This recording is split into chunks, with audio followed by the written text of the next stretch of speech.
Hi everyone, welcome to my vlog. Video upload ಮಾಡಬೇಕಾಗಿತ್ತು, ಆದರೆ ಮಾಡೋಕ್ಕಾಗಲಿಲ್ಲ ಸಾಕಷ್ಟು ವಿಷಯಗಳಿಂದ. ಏನಂದರೆ, ಮೇಲ್ಕೋಟೆಯಿಂದ ಬಂದಮೇಲೆ ನಾನು ಹೇಳಿದೆ ಒಂದು ಬ್ಯಾಡ್ ನ್ಯೂಸ್ ಬಂತು ಅಂತ. ನನ್ನ ತಂದೆ ಸಂಬಂಧಿಕರು ತೀರೋಗಿದ್ರು. ನನಗೆ ಅವರು ಚಿಕ್ಕಮ್ಮ ಆಗಬೇಕು. ಅವ್ರಿಗೆ ಇಬ್ಬರು ಹೆಣ್ಮಕ್ಳಿದ್ದಾರೆ. ಅವರು ಇನ್ನೂ ತುಂಬ ಚಿಕ್ಕವರು. ಒಂದು ಮಗುಗೆ 3 ವರ್ಷ, ಇನ್ನೊಂದು ಮಗುಗೆ ಈಗಷ್ಟೇ 3 ತಿಂಗಳಾಗಿತ್ತು. ಎಲ್ಲರ ಜೀವನದಲ್ಲೂ ತಾಯಿ ತುಂಬ ಇಂಪಾರ್ಟೆಂಟು. ಅದರಲ್ಲೂ ಹೆಣ್ಮಕ್ಳಿಗಂತೂ ಪ್ರತಿ ಒಂದು ಹಂತದಲ್ಲೂ ಇಂಪಾರ್ಟೆಂಟು. ಸೊ ಈಗಿರುವಾಗ ಇನ್ನೂ ಚಿಕ್ಕ ವಯಸ್ಸಿಗೆ ತಾಯಿ ಕಳ್ಕೊಂಡ್ಬಿಟ್ವಲ್ಲ ಆ ಮಕ್ಕಳು, ಅದನ್ನು ನೋಡೋಕ್ಕೇ ತುಂಬ ಕಷ್ಟ ಆಗ್ತಾಯಿತ್ತು. ಅಲ್ಲಿಂದ ಬಂದಮೇಲೆ ನಾನು ವೀಡಿಯೋ ಮಾಡ್ಕೊಂಡೇ ಇಲ್ಲ. ಏನೋ ಒಂದಷ್ಟು ಶಾರ್ಟ್ ವೀಡಿಯೋಸ್ ಮಾಡ್ತಿದ್ದೆ ಅಷ್ಟೇ. ಸಾವ್ಗೋಗಿ ಬಂದಾಗಿಂದ ನನ್ನ ಮೂಡ್ ಸರಿ ಇರಲಿಲ್ಲ. ಏನೋ ನೆಗೆಟಿವ್ ಇಂಪ್ಯಾಕ್ಟ್ ಆಗ್ತಾಯಿತ್ತು. ಅದು ಆಗುತ್ತೆ, ಏನೂ ಮಾಡೋಕ್ಕಾಗಲ್ಲ. ನಾವು ಅದರಿಂದ ಹೊರಗಡೆ ಬರಲೇಬೇಕು. ಸೊ ಹಂಗಾಗಿನೇ ಒಂದು ವಾರ ಟೈಮ್ ಹಿಡೀತು ನನಗೆ. ಏನದು ನೆಗೆಟಿವಿಟಿ ಅಂತ ಹೇಳಿದ್ರೆ, ಒಂದು ಸ್ವಲ್ಪ ಲೇಜಿನೆಸ್ ಬರೋದು, ಏನೋ ಮೂಡ್ ಆಫ್ ಆಗೋದು, ಏನೋ ನೆಗೆಟಿವ್ ಥಾಟ್ಸ್ ಬರೋದು, ಜೊತೆಗೆ ನಮ್ಮ ಡೈಲಿ ರುಟೀನ್ ತಪ್ಪೋಗೋದು, ಏನೋ ಇಷ್ಟ ಬಂದಂಗೆ ತಿನ್ನೋದು, ಈ ಥರ ಆಲ್ ಟೈಮ್ ಈ ಥರ ನಾವು ಫೀಲಿಂಗ್ ಲೋ ಆದಾಗ ನಮ್ಮನ್ನು ನಾವೇ ಬೂಸ್ಟ್ ಮಾಡ್ಕೋಬೇಕು. ಇಲ್ಲ ಅಂದರೆ ಆ ನೆಗೆಟಿವಿಟಿ ಇರುವಂಥ ದಿನಚರಿ ಹಂಗೆ ಕಂಟಿನ್ಯೂ ಆಗಿಬಿಡುತ್ತೆ ತಿಂಗಳುಗಟ್ಟಲೆ. ಆಗ ನಮಗೆ ತುಂಬ ಕಷ್ಟ ಆಗುತ್ತೆ. ಸೊ ಇದು ನಾನು ನನ್ನ ಲೈಫಲ್ಲಿ ಅಬ್ಸರ್ವ್ ಮಾಡ್ಕೊಂಡು ಬಂದ್ಬಿಟ್ಟಿದ್ದೀನಿ. ಸದ್ಯಕ್ಕೆ ಒಂದು ವಾರ ಆದಮೇಲೆ ಮತ್ತೆ ನಾನು ಬ್ಯಾಕ್ ಟು ಫಾರ್ಮ್ ಅಂತಾರಲ್ಲ, ಆ ಥರ ಆಗ್ತಾಯಿದೆ. ಸೊ ಇವತ್ತು ಶನಿವಾರ, ನನ್ನ ಹಸ್ಬೆಂಡ್ ಕೆಲಸಕ್ಕೆ ಅಂತ ಹೊರಗಡೆ ಹೋಗಿದ್ದಾರೆ. ಬರ್ತಾರೆ ಸಂಜೆಗೆ. ನಾನೊಬ್ಬಳೇ ಇರೋದ್ರಿಂದ, ನಾನು ಒಂದು ದಿನಕ್ಕೆ ಒಂದೇ ಮೀಲ್ ತಿನ್ನೋದ್ರಿಂದ ಒಂದು ಹೊತ್ತೇ ಅಡುಗೆ ಮಾಡ್ಕೋತಾ ಇದ್ದೀನಿ. ವಾರದಲ್ಲಿ ಒಂದು 3-4 ದಿನ ನಾನು ಒಂದು ಹೊತ್ತೇ ಅಷ್ಟೇ ತಿನ್ನೋದು. ಒಂದು 2-3 ದಿನ ಒಂದು ಹೊತ್ತಿಗಿಂತ ಜಾಸ್ತಿ ತಿನ್ನೋ ಸಂದರ್ಭ ಬಂದರೂ ಬರ್ಬೋದು ಅಷ್ಟೇ. ಆವಾಗ ಅಡ್ಜಸ್ಟ್ ಮಾಡ್ಕೋತೀನಿ. ಇದು ನನ್ನ ವೆಯ್ಟ್ ಲಾಸ್ ಮೇನ್ ಸೀಕ್ರೆಟ್ ಅಂತಲೇ ಹೇಳ್ಬೋದು.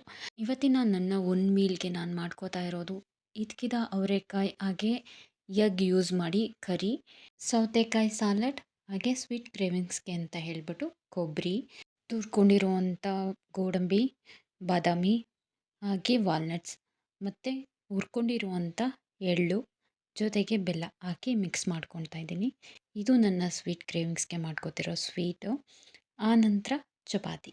ಇನ್ನು ನನ್ನ ಸ್ವೀಟ್ ಕ್ರೇವಿಂಗ್ಸ್ ಬಗ್ಗೆ ಹೇಳೋದಾದರೆ, ನಾನು ತುಂಬ ಸ್ವೀಟ್ ತಿಂತಾಯಿದ್ದೆ ಮುಂಚೆ. ಇವಾಗ ತುಂಬ ಕಂಟ್ರೋಲ್ ಮಾಡಿದ್ದೀನಿ. ಹಾಗೆ ಈ ಥರ ಏನಾದರೂ ಆಲ್ಟರ್ನೇಟಿವ್ ಹೆಲ್ದಿ ಸ್ವೀಟ್ಸ್ ಮಾಡ್ಕೊಂಡು ತಿನ್ನೋಕ್ಕೆ ಟ್ರೈ ಮಾಡ್ತೀನಿ. ಇದು ನನಗೆ ತುಂಬ ಹೆಲ್ಪ್ ಮಾಡಿದೆ. ಹಾಗೆ ಸ್ವೀಟ್ ಕ್ರೇವಿಂಗ್ಸ್ನ ನೀವು ಫಸ್ಟೇ ತುಂಬ ಕಂಟ್ರೋಲ್ ಮಾಡ್ತೀವಿ ಅಂದರೆ ಆಗಲ್ಲ. ಅದು ಹಂತವಾಗಿಯೇ ನಾವು ಕಂಟ್ರೋಲ್ ಮಾಡ್ಕೊಂಡು ಬರಬೇಕು. ಇವತ್ತು ತುಂಬ ತಿಂತಾಯಿದ್ದೆ ಸ್ವೀಟ್ಸ್ನ, ಎವ್ರಿಡೇ ತಿಂತಾಯಿದ್ದೆ. ಇವಾಗ ಸಡನ್ನಾಗಿ ಬಿಡ್ತೀನಿ ಒಂದು 2-3 ದಿನದಲ್ಲಿ ಅಂತಂದರೆ ನಿಮಗೆ ಮೆಂಟಲಿ ನೀವು ಸ್ಟ್ರೆಸ್ ಫೀಲ್ ಮಾಡಿಬಿಡ್ತೀರ. ಆಮೇಲೆ ನಿಮಗೆ ಆ ದಿನ ಎಲ್ಲ ಮೂಡ್ ಆಫ್ ಆಗಿಬಿಡೋದು ನಿಮಗೇ ಗೊತ್ತಾಗುತ್ತೆ. ಸೊ ಹಂಗೆ ಮಾಡೋಕ್ಕಾಗಲ್ಲ. ಅದು ಡೇ ಬೈ ಡೇ ಸ್ವಲ್ಪ ಸ್ವಲ್ಪನೇ ಕಡಿಮೆ ಮಾಡ್ಕೊಂಡು ಬರಬೇಕು. ಇನ್ನು ನಾನಿಲ್ಲಿ ಸೌತೆಕಾಯಿ ಸಲಾಡ್ ತುಂಬ ಸಿಂಪಲಾಗಿ ಮಾಡ್ಕೊಂಡಿದ್ದೀನಿ. ಕಟ್ ಮಾಡ್ಕೊಂಡಿರೋ ಅಂಥ ಸೌತೆಕಾಯಿ, ಈರುಳ್ಳಿ, ತುರ್ಕೊಂಡಿರೋ ಕ್ಯಾರೆಟ್, ಉಪ್ಪು, ಖಾರ ಹಾಕಿದರೆ ಸಾಕು, ರೆಡಿಯಾಗಿ ಹೋಗ್ಬಿಡುತ್ತೆ. ಆದರೆ ನಿಮಗೆ ಇನ್ನೂ ಟೇಸ್ಟಿಯಾಗಿ ಬೇಕಂದರೆ ನೀವು ಕಡಲೆ ಬೀಜ ಹಾಕ್ಕೋಬೋದು. ಚೆನ್ನಾಗಿ ಹುರ್ಕೊಂಡು ಕಡಲೆ ಬೀಜ, ಅಥವಾ ಈ ಸ್ವಲ್ಪ ಖಾರದು ಬರುತ್ತಲ್ಲ, ಪೇಪರ್ ಖಾರ ಥರ ಬರುತ್ತಲ್ಲ, ಅದು ಕೂಡ ಹಾಕ್ಕೋಬೋದು.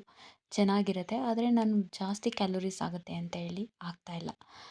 ಜೊತೆಗೆ ಚಪಾತಿಗೆ ನಾನು ಗೋಧಿ ಹಿಟ್ಟಷ್ಟೇ ಯೂಸ್ ಮಾಡಿಲ್ಲ. ಜಾಸ್ತಿ ಮಿಲೆಟ್ ಹಿಟ್ಟನ್ನ ಯೂಸ್ ಮಾಡ್ತೀನಿ. ಗೋಧಿ ಹಿಟ್ಟು ಕಡಿಮೆ ಪ್ರಮಾಣದಲ್ಲಿ ಯೂಸ್ ಮಾಡ್ತೀನಿ. ನನ್ನ ಒಂದು ಮೀಲ್ ಇಷ್ಟೇ. ಇದಾದಮೇಲೆ ನಾನು ಏನೂ ತಿನ್ನೋದಿಲ್ಲ. ಹಂಗೂ ಹಸ್ವಾಗ್ತಿದೆ ಅಂದರೆ ಹಣ್ಣು ತಿಂತೀನಿ ಅಷ್ಟೇ, ಇನ್ನೇನು ತಿನ್ನೋದಿಲ್ಲ. ನಾನು ಯಾರ ಹತ್ರನಾದ್ರೂ ಈ ಡಯಟ್ ಬಗ್ಗೆ ಶೇರ್ ಮಾಡಿದಾಗ ತುಂಬ ಲೆಕ್ಚರ್ ಕೊಡೋಕೆ ಬರ್ತಾರೆ, ಮತ್ತು ಬುದ್ಧಿ ಹೇಳೋಕೆ ಬರ್ತಾರೆ. ಈ ಥರ ಎಲ್ಲ ಇರಬಾರ್ದು, ಹೆಲ್ತ್ಗೆ ಹಾರ್ಮ್ ಆಗುತ್ತೆ, ಹಾಗೆ ಹೀಗೆ ಅಂತ. ನಾನು ಒಪ್ತೀನಿ ಅವ್ರ ಮಾತನ್ನ. ಆದರೆ ನನಗೆ ಇದು ಅನ್ವಯಿಸೋದಿಲ್ಲ.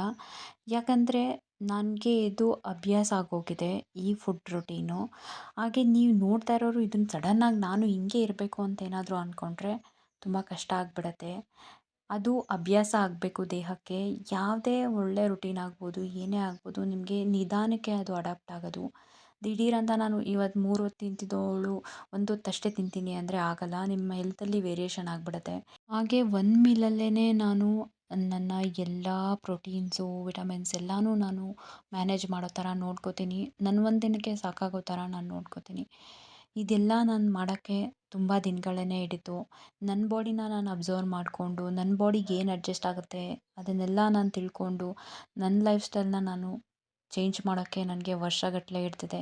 ಸೊ ಹಂಗಾಗಿ ದಿಢೀರಂತ ನೋಡಿದ್ದೆಲ್ಲ ನೀವು ಮಾಡೋಕ್ಕೆ ಹೋಗಬಾರ್ದು. ನನ್ನ ಚಾನಲ್ ಅಂತಲ್ಲ, ಯಾರ ಚಾನಲಲ್ಲಿ ನೋಡಿದ್ರೂ ಕೂಡ ದಿಢೀರಂತ ನೀವು ಮಾಡೋಕ್ಕೆ ಹೋಗಬಾರ್ದು. ಓನ್ಲಿ ಒಂದು ಎಕ್ಸಾಂಪಲ್ ಆಗಿ ತೊಗೋಬೋದು ಅಥವಾ ಏನೋ ಒಂದು ಇನ್ಸ್ಪಿರೇಷನ್ ಆಗಿ ತೊಗೋಬೋದು ಅಷ್ಟೇ. ಹಾಗೆ ಎಲ್ಲ ಕೆಲಸನೂ ಮುಗಿಸಿ ನಾನು ಬರಿತಾ ಕೂತಿದ್ದೀನಿ. ನೀವು ಅನ್ಕೋಬೋದು ಏನು ಬರಿತಿರ್ಬೋದು ಅಂತ. ನಾನು ಇವತ್ತೇನು ಕಲಿತೆ ಅಥವಾ ನನ್ನ ತಲೆಯಲ್ಲಿ ಏನಿದೆ ಅಥವಾ ನಾಳೆ ನಾನು ಏನು ಮಾಡಬೇಕು ಅದೆಲ್ಲನೂ ನಾನು ಬರಿತೀನಿ. ಮತ್ತು ನಾನು ಇವತ್ತೇನಾದರೂ ಗೂಗಲಲ್ಲಿ ಸರ್ಚ್ ಮಾಡಿದರೆ ಹೊಸ್ತೇನಾದರೂ ಕಲ್ತಿದ್ರೆ ಅದೆಲ್ಲನೂ ಬರಿತಾ ಹೋಗ್ತೀನಿ. ಮತ್ತು ನನಗೇನಾದರೂ ಫೀಲಿಂಗ್ ಲೋ ಅನಿಸಿದ್ರೆ ಅದು ಕೂಡ ಬರೆದು ಓದಿ ಅರೆದು ಸುಟ್ಟಾಕ್ತೀನಿ. ಇದೆಲ್ಲ ನಾನು ಮಾಡ್ತಾ ಇರ್ತೀನಿ. ಸೊ ಇದೆಲ್ಲ ನನಗೆ ತುಂಬ ಹೆಲ್ಪ್ ಮಾಡಿದೆ. ನನ್ನ ಮೆಂಟಲಿ ಸ್ಟ್ರೆಸ್ನ ರಿಮೂವ್ ಮಾಡೋಕ್ಕೆ ಅಥವಾ ನನ್ನ ಮೆಂಟಲಿ ನನ್ನನ್ನು ನಾನು ಹೆಲ್ದಿಯಾಗಿ ಇಟ್ಕೊಳ್ಳೋಕ್ಕೆ ನನಗೆ ತುಂಬ ಸಹಾಯ ಮಾಡಿದೆ. ಸಂಜೆ ಒಂದು 4:30, 5 ಗಂಟೆ ಅನಿಸುತ್ತೆ. ಎಲ್ಲ ಕೆಲಸನೂ ಮುಗಿಸಿದ್ದೆ. ಹೊಟ್ಟೆ ತುಂಬ ಊಟ ಮಾಡಿದ್ದೆ. ನನ್ನ ಗಂಡನಿಗೋಸ್ಕರ ವೆಯ್ಟ್ ಮಾಡ್ತಾಯಿದ್ದೆ. ಹಾಗೇ ನನಗೆ ಏನು ಅನಿಸುತ್ತೋ ಅದೆಲ್ಲ ಬರಿತಾ ಇದ್ದೆ. ಈ ಟೈಮ್ ನನಗೆ ತುಂಬ ಚೆನ್ನಾಗಿ ಅನಿಸ್ತಾ ಇತ್ತು. ಮೊಬೈಲ್ ಟೈಮ್ಗಿಂತ ಈ ಥರ ಟೈಮ್ನ ನೀವು ರೂಢಿ ಮಾಡ್ಕೊಳ್ಳಿ. ನಿಮಗೇನೆ ಗೊತ್ತಾಗುತ್ತೆ. ಯಾಕಂದರೆ ಮೊಬೈಲ್ ನೋಡೋದು ನಿಮಗೆ ಮೆಂಟಲಿ ಸ್ಟ್ರೆಸ್ ಉಂಟು ಮಾಡುತ್ತೆ. ನಿಮಗೆ ಗೊತ್ತಿಲ್ಲದೆ ನೀವು ಅನ್ಕೋತಿದ್ದೀರಾ ನಾನು ಏನೋ ಖುಷಿಯಾಗಿದ್ದೀನಿ ಅಂತ. ಖಂಡಿತ ಇಲ್ಲ. ನೀವು ತುಂಬ ಸ್ಟ್ರೆಸ್ಸಲ್ಲಿರ್ತೀರ. ಹಾಗೆ ಮಧ್ಯದಲ್ಲಿ ನಾನು ಹಸ್ವಾಗುತ್ತೆ ಅಂತ ಹೇಳಿ ಪ್ರೊಮೋಗ್ರಾನೇಟನ್ನು ಮೊದಲೇ ಬಿಡಿಸಿಟ್ಕೊಂಡಿದ್ದೆ. ಅದನ್ನು ತಿಂತಾ ಇದ್ದೀನಿ. ಫೈನಲಿ ನನ್ನ ಹಸ್ಬೆಂಡ್ ಬಂದರು. ಸೊ ನನಗೆ ಇದಂತೂ ತುಂಬ ಖುಷಿ ಕೊಡೋ ಕ್ಷಣ. ಯಾಕಂದರೆ ನನ್ನ ಗಂಡ ಮನೆಯಲ್ಲೇ ಇರ್ತಾರೆ ಅಲ್ವಾ ಯಾವಾಗ್ಲೂ. ಹಿಂಗೇನಾದರೂ ಅಪ್ಪಿತಪ್ಪಿ ಹೊರಗಡೆ ಹೋದರೆ ತುಂಬ ಬೇಜಾರಾಗ್ತಿರುತ್ತೆ. ಅವ್ರು ಬಂದಾಗಂತೂ ನಂಗೆ ತುಂಬ ಖುಷಿಯಾಗುತ್ತೆ. ಚಿಕ್ಕ ಮಗು ಥರ ಖುಷಿ ಪಡ್ತೀನಿ ಸೀರಿಯಸ್ಲಿ. ಇವತ್ತು ಒಬ್ಬಳೇ ಮನೇಲಿದ್ದೆ. ಲೋನ್ಲಿ ಫೀಲ್ ಆಗ್ತಾಯಿತ್ತು. ಆದರೆ ತುಂಬ ಕೆಲಸ ಇದ್ದಿದ್ದರಿಂದ ಅಷ್ಟು ಇಂಪ್ಯಾಕ್ಟ್ ಆಗಲಿಲ್ಲ ನನ್ನ ಮೇಲೆ. ಫೈನಲಿ ನನ್ನ ಗಂಡ ಬಂದರು. ಈ ವಿಡಿಯೋನ ಇಲ್ಲಿಗೆ ಎಂಡ್ ಮಾಡ್ತೀನಿ. ಮತ್ತೊಂದು ವಿಡಿಯೋದಲ್ಲಿ ಸಿಗ್ತೀನಿ ಅಂತ ಹೇಳ್ತಾ ಥ್ಯಾಂಕ್ಸ್ ಫಾರ್ ವಾಚಿಂಗ್. ಆ್ಯಂಡ್ ಯಾರೆಲ್ಲ ಸಬ್ಸ್ಕ್ರೈಬ್ ಮಾಡಿದ್ದೀರಾ ಅವ್ರಿಗೂ ಕೂಡ ದೊಡ್ಡ ಥ್ಯಾಂಕ್ಸ್.